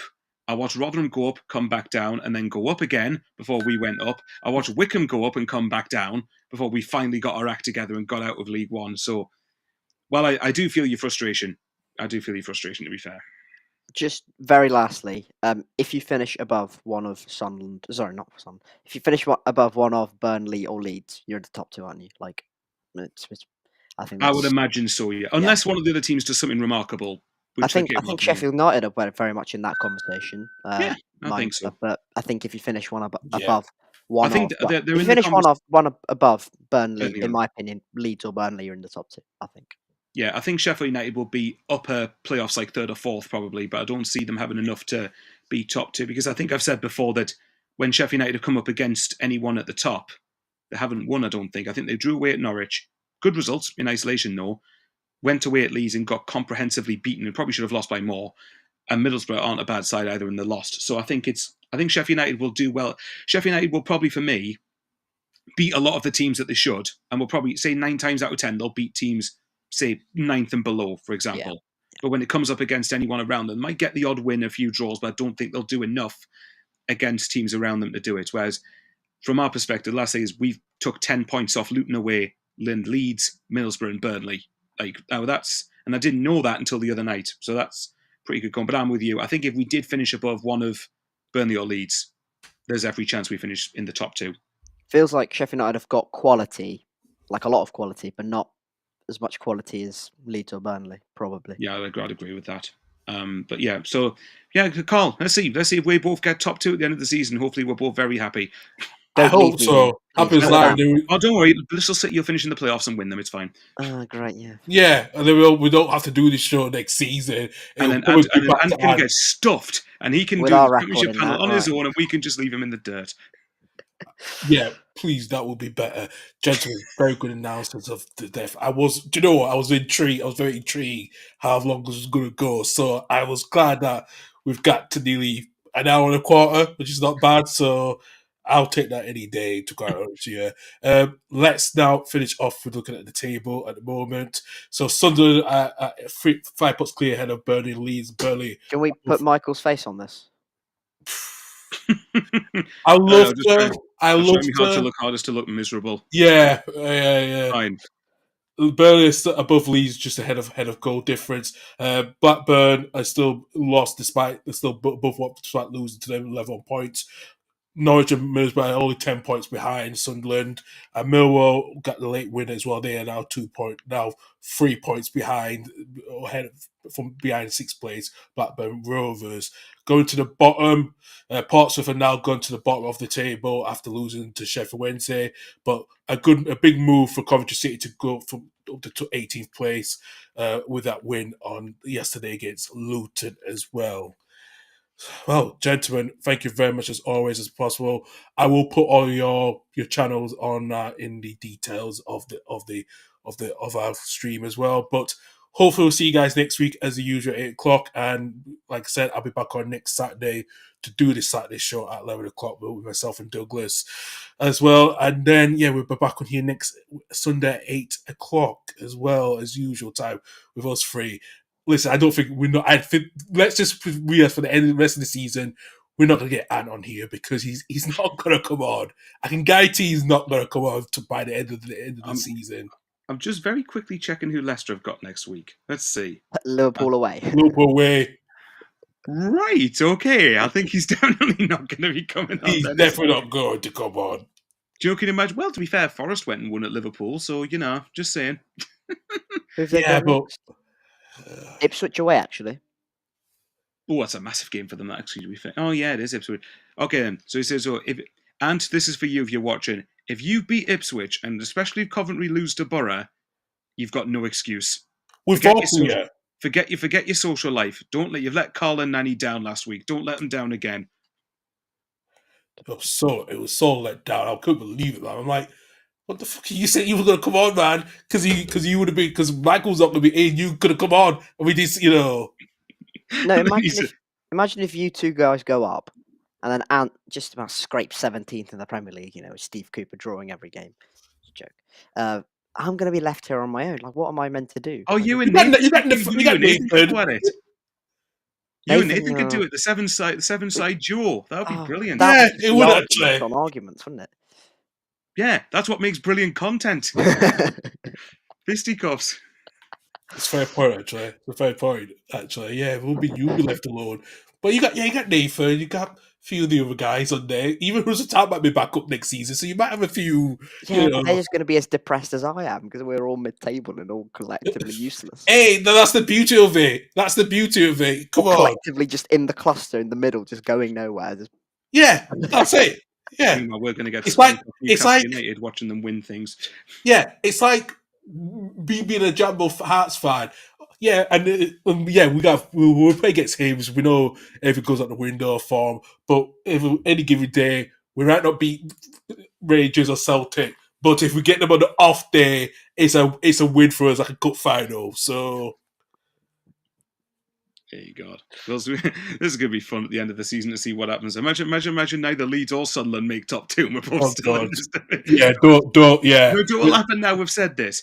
It'll be us three and who else is in the playoffs? I will clip this. I will put this on a clip. So it's going to be us three and West Brom or something in the playoffs, and Bristol City will fucking beat, I don't know, West Brom in the final at Wembley, and then we'll watch them in the Premier League and we're still in the Championship. I will cry. I am going to clip it. I'm going to save it on my OneDrive, and if that comes back again, I will play it out, and it will be one of us. Yeah. Fine then. And one last thing you can clip then. So if we go up and we leave Bristol City behind, Bristol Rovers somehow scrape into the playoffs in League One, win them, come up. See, why are you putting that thought in my head? Right? There's no need. Annie, I have to watch my rivals be the richest club in the world. I think you can deal with Bristol Rovers being in the Championship. He's got a point. He has to, yeah. Can't argue with that one. Gentlemen, as always, thank you very much. See you guys next Sunday. And all of you, we'll see you guys soon. Take care for now. Bye-bye.